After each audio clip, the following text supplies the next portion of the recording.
What's up, YouTube? It's Trace Face. Taking my break today, having a little lunch.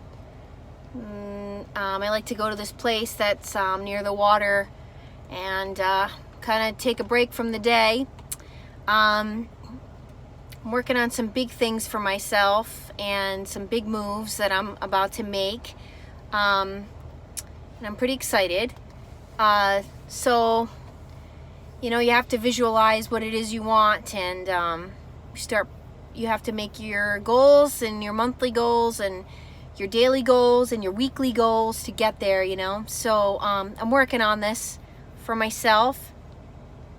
I really wanted to get this message out today because something just triggered me, knowing that this should be something that I say, and I don't want to wait on it because it's very important. When we're talking about narcissistic people and people that do not exhibit much of a conscience at all, these kind of people can lie so easily to your face, are very, very scary individuals. Because it means that they are capable of doing much more than the lies that they are telling you. It means that what the lies they're giving you, it means that that's not the story, and the story is probably a lot worse than you could even imagine. So when you exhibit somebody that has the ability to do this and can lie so easily to your face, you need to run away from these people, because it means that they're capable of putting your life in danger. All right. A lot of women have come forward and speaking about, and some men too, I've read, are talking about how these people lied to them and gave them a disease that they now have for life, a sexually transmitted disease that they now have for life. So this happens all the time, you guys. You cannot put anything past these people. When they are telling you that they didn't sleep with anyone, that this didn't happen, that didn't happen, you need to believe me. Again, when you catch people in lies, you need to walk away, because they are scary. I'm going to give you another story, another example. My ex-narc decided that he was going to fool around with a cop's wife. Okay? And of course, I had no idea about any of this. And the only time I would actually get any information is when I would have to sneakily go through his phone. And each time I went through his phone, I'd find something. You know, I couldn't get anything out of him straight, ever. So I would get my truths by going through his phone. And my God, I think he got a lot more than he bargained for when I got this information. But the story, of course, changed 3 separate times as to what happened. And so we all know that means that it's much more than we know. But I do know that there were sexually explicit pictures being sent back and forth, and my God, just disgusting. The point of why I'm trying to tell you guys this is, do you think that he was thinking about the risk he was putting me at? A cop's wife? Do you think he was thinking about that? The putting my life at risk when he was doing this? No, he wasn't.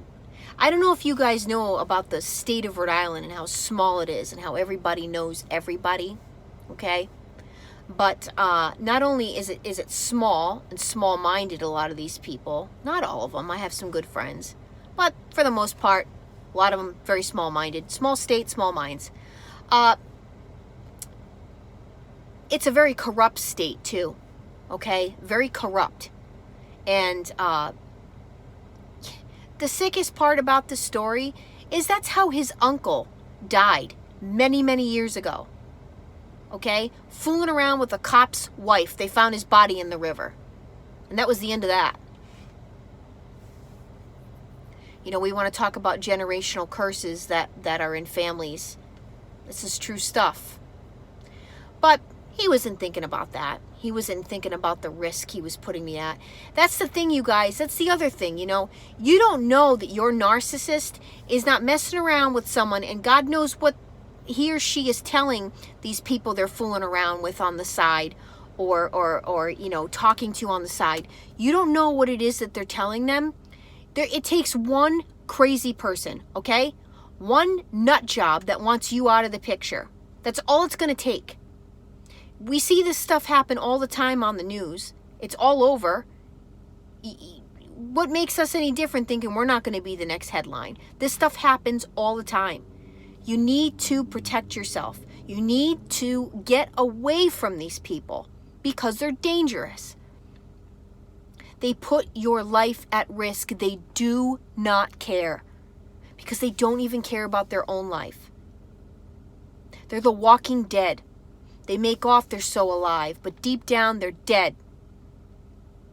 Because anybody that can do this to an individual that not only never ever deserved it, you know, I can see, look, if the narc and the narc relationship that I talk about, they want to go at it and they you know, they want to play you know, tit for tat games with one another, go do that. Just keep all of us people that don't deserve it out of your sick and twisted picture. You know, it's horrible, and the reason, you know, they want us to stay quiet. They want us not to talk about the honest truth that happened. This is the truth. The truth is these people are dangerous, and you need to stay away from them. You need to get as far away from them as you can, and they're dangerous to your spirit and to your soul as well. And some of the things that they do are irreversible.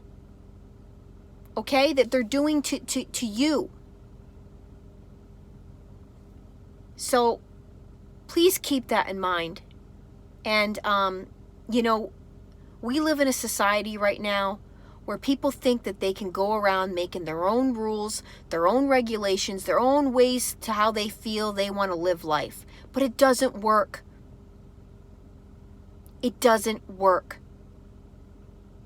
I'm telling you, man, you pick up a Bible, okay? You pick up a Bible and you will see there's only one way to live.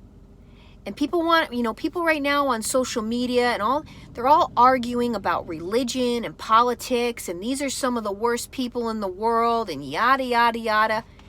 It doesn't matter where anyone's background is or where they came from. You can sit there and make excuses all you want about your bad childhood. You still have a choice. The war that we're at right now in this world is the same war we've always been at. It's between good and evil. It's between choosing to sin or not sin. Oh, but no one wants to talk about sin. Ugh, how boring. Sinning. Ooh. It's true. That's the truth. You could sit in a counseling session for a whole hour. And what are you doing? You're talking about yourself, right? You're talking about yourself. It boils down, it doesn't matter, you know. And a lot of us, yes, we're going because we want to get things out. We need a place to vent. I'm not saying there's anything wrong with counseling, but what I am saying is every day we have a choice, and we can choose right and we can choose wrong. That's it. Every moment. I could say right now, you know, no more diet. I'm going to go be gluttonous. My friends are going out for drinks tonight. I'm going to go out for drinks. You know, it feels really good. It feels really good to have self-discipline and to have a purpose again, and to have a path that I'm trying to stay on. And no one's getting in this time. No one is getting in to distract me on my journey. So I hope that you will all join me in how I feel about this stuff, because it needs to be talked about more often. People need to be able to have their truths, which however they need to do that. Again, you follow what's in here. Your instinct is going to naturally tell you all you need to know about people. You just need to listen to it. That's all I wanted to say for today. I hope everyone has a very blessed Monday. I'm going back to work. to kick some butt here. And I